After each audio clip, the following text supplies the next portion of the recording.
అదే కదా. ఇప్పుడు జనకేతన సభలో మాట్లాడింది దీనికి అసలు పోలికే లేదు కదా. ఇప్పుడు అందరూ తమిళనాడు వాళ్ళు ఏమంటున్నారు, హిందీ నేర్చుకోదంటున్నారా? కల్చరల్ నేషనల్ ఇంటగ్రేషన్ వద్దంటున్నారా? తమిళనాడులో హిందీ నేర్పడం లేదా? ప్రైవేట్ స్కూల్లో హిందీ ఉంది, సెంట్రల్ స్కూల్లో హిందీ ఉంది. దక్షిణ భారత హిందీ ప్రచార సభ తమిళనాడులో కూడా ఆపరేట్ అవుతుంది. ఇబ్బందల్లా హిందీని బలవంతంగా రుద్దద్దనే కదా. అందరూ చెప్పేది హిందీని బలవంతంగా రుద్దకండి అని. తమిళనాడు వాళ్ళు చెప్పినా అదే. మీకు జనకేతన సభలోమో బీజేపీ వైఖరి, మళ్ళీ తమిళ్ మీడియాకి ఇచ్చిన ఇంటర్వ్యూలోమో సేమ్ డిఎంకే చెప్పే వైఖరి పవన్ కళ్యాణ్ చెప్పాడు. డిఎంకే కూడా చెప్తుంది బలవంతాన్ని రుద్దకండి అంటున్నారు. ఇంటగ్రేషన్ జరగాల్సిందే, కరెక్టే. ఇంటగ్రేషన్ యూనిఫామిటీతో జరగదు. యూనిఫామిటీ వేరు, యూనిటీ వేరు. డైవర్సిటీతో, యూనిటీ ఇన్ డైవర్సిటీ, భిన్నత్వంలో ఏకత్వం ద్వారా దేశం ఐక్యంగా ఉంటుంది. కానీ నేను బలవంతంగా భిన్నత్వాన్ని అంతం చేసి ఏకత్వాన్ని సాధిస్తా అంటే దేశం ఐక్యంగా ఉండదు.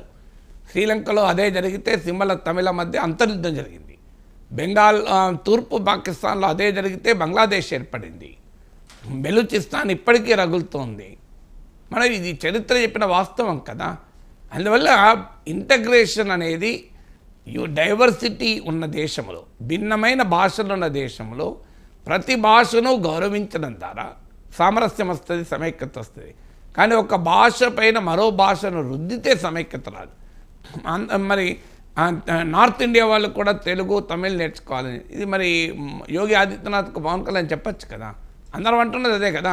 త్రిభాషా సూత్రం తమిళనాడులో, ఆంధ్రప్రదేశ్లో, తెలంగాణలో అమలు కావాలి, ఉత్తరప్రదేశ్లో ఎందుకు అమలు కాదు అని అడుగుతున్నాం. బీహార్లో ఎందుకు అమలు కాదు అంటున్నాం. వాళ్ళు ఎందుకు 3 భాషలు నేర్చుకోరు? వాళ్ళు ఇంగ్లీష్, హిందీ సరిపోతుంది అంటున్నారు. వాళ్ళకి తెలుగు అవసరం లేదు, తమిళ అవసరం లేదు, కన్నడ అవసరం లేదు. చంద్రబాబు నాయుడు ఏమంటున్నాడు, ఢిల్లీకి పోయినప్పుడు మాట్లాడుకోవటానికి కావాలని. ఢిల్లీకి ఎంతమంది పోతున్నారు? ఢిల్లీలో అమెరికా నుంచి వచ్చినాడు వస్తలేడు ఢిల్లీకి, వాడు హిందీలో మాట్లాడుతున్నారా? ఫ్రాన్స్ టూరిస్టులు వస్తలేరా? వాళ్ళు హిందీలో మాట్లాడుతున్నారా? స్విట్జర్లాండ్ వాళ్ళు వస్తలేరు, వాళ్ళు హిందీలో మాట్లాడుతున్నారా? బ్రిటన్ వాళ్ళు వస్తలేరా? హిందీలో మాట్లాడుతున్నారు. వాళ్ళంతా ఫారిన్ టూరిస్టులు ఇంతమంది వస్తున్నారు ఢిల్లీకి, వాళ్ళందరూ హిందీ నేర్చుకొని మాట్లాడుతున్నారా? అయినా ఆంధ్రప్రదేశ్ ప్రజలు ఎంతమంది ఢిల్లీకి పోతున్నారు చెప్పండి. ఆంధ్రప్రదేశ్ ప్రజలు ఢిల్లీకి చంద్రబాబు నాయుడు హిందీలో ఫ్లూయెంట్గా మాట్లాడగలుగుతారు చెప్పండి. మరి చంద్రబాబు నాయుడు ఎన్నిసార్లు ఢిల్లీకి పోయాడు? ఢిల్లీకి పోవడం కాదు, ఢిల్లీ రాజకీయాలనే తిప్పాడు, చక్రం తిప్పాడు కదా. చంద్రబాబు నాయుడు హిందీలో ఫ్లూయెంట్గా మాట్లాడగలుగుతారా? లోకేష్ మాట్లాడుతాడు అన్నాడు, ఎందుకంటే నేను హైదరాబాద్లో చదువుకున్నాడు కనుక. నాకు అందరూ చంద్రబాబు నాయుడు ఫ్లూయెంట్గా హిందీ రాదు. మరి రాకపోయినా చక్రం తిప్పాడు కదా, అద్భుతంగా చక్రం తిప్పాడు. యునైటెడ్ ఫ్రంట్ కన్వీనర్గా, NDA 1 కన్వీనర్గా అసలు ప్రధానమంత్రులు నిర్ణయించాడు కదా హిందీ రాకపోయినా. చంద్రబాబు నాయుడు అనుభవం చెప్తాను కదా హిందీ అవసరం లేదని. మరి ఎందుకు మాట్లాడుతున్నాడే? మోడీతో, బీజేపీతోనో సంబంధాలలో మాట్లాడుతున్నారు. రేపు మళ్ళీ బీజేపీతో సంబంధాలు లేకపోతే మళ్ళీ ఇంకో రకంగా మాట్లాడతారు. ఏమన్నది ఇలా ఇక్కడ తెలుగు ప్రజలు, తెలుగు రాష్ట్రాల ప్రయోజనాలు ఎక్కడా లేవు.